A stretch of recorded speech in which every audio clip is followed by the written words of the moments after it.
Susan Twins channel! And by the way, welcome to my drawing tutorial! And for today's video ay gagawa tayo ng coloring book. So, ang kailangan lang natin is colored paper. And kailangan lang natin ng bond paper na hinati sa apat, mga 2 o 3. Then, gagawa tayo ng ating cover gamit ng mahabang colored paper. And then, gagawa na tayo ng coloring book.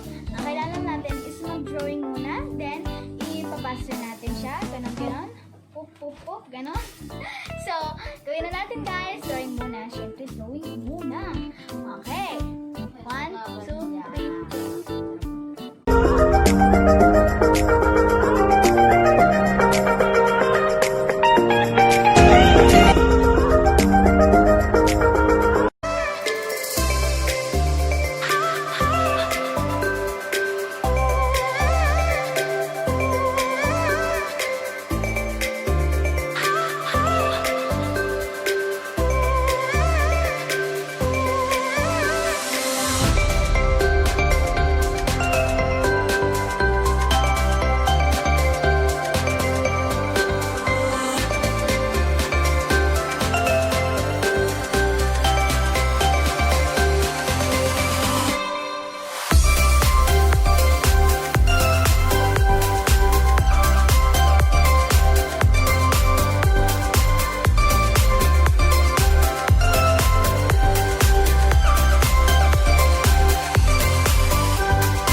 buttercup butterfly. Ano ba yun? Hindi ko pwede yun. Pero gusto ko yun. Ito is apat na ladybug. So, si Flower, si Sunshine, si Twister, dahil gusto niya lagi mag-twist, at si Lander, kasi lagi siya nakalan, di ba? Pwede ba? Ganda nun. At ito si Watermelon Princess. Dog po siya. Cute niya po. Nakapili ko ng niya. Tapos kayo niyo po ang Pilipinas sa kanya. At ito naman po si Kitty Flower Sunshine. Or si ano ba maganda dito? Sunflower. Siya po si Sunflower kasi may sunflower po siya sa kanyang head. Sunflower head. At ito naman po si Unicornia. Kasi ito po siya, isa po siyang unicorn. At babae siya, kaya Unicornia. Okay ba yun? At ito naman po si Superhero Rabbit. Or Superhero Bunny. Superhero Bunny. So, ano ka naman po superhero siya? Nirescue niya po yung napakalaki na carrot. At nakain niya lang yan. Ang laki ng carrot. Pwede ng buwan niya. At ito naman po si isa siya pong bubuyog. So, hindi naman po pwede na buyuyog. Or biyayag. Kaya pangalanan natin siya si Betricia. Kasi Betricia. Siya po si Betricia. Yan po yung mga kamag-anak na pong bubuyog. Ang dami po nila para lang po silang alikabok. Ang layo po kasi ng bubuyog nila pero ang laki. Sisipag po ng mga bubuyog. Siyempre yung mga ants rin. Tinis sila mga ants. So, kaso lang po, mababawi po lahat ng hard work ng mga bubuyog kasi lagi kinakain ng mga bear. Kaya mga bubuyog, kung magaling kayo ng inyong layer, dapat na hindi mahahanap ng mga oso, mga bear. Pero pag baby bear, huwag na kayo umasa, hindi kayo maaabot. So, yan na. Thank you for watching my vlog. Make sure to like, share, and subscribe to my channel. At guys, ano yung aking susunod pang mga videos. Ang video ko po na dapat yung abangan ay ang house po na ginagawa ko. Ilang days ko na po yung ginagawa. As in, ilang days na. As in, forever bago pa mag-online school. So, ang hirap po paano-ano ng mga videos dahil sobrang tagal po yung gawin. Kuha po siya sa box. So, hindi ko muna po dapat ipakita sa inyo ngayon dahil malalaman nyo na po kung ano siya. Isa po siyang surprise. Magugulat po kayo pag nakita nyo. So, pinag-aayos ko po siya kasi gagawin ko pa po yung garden ng mama ko. Sabi ko na, okay lang yan. Basta, garden na yung sinabi ko. Garden. So, may garden yung mama ko dun eh. So, gagawa pa ng mga tao. Wala pang mga tao yun, guys. So, abangan nyo po yun. Napakaganda po ng as in. Sobra. Okay. Tama na. Ang dami ko na nasabi. Bye!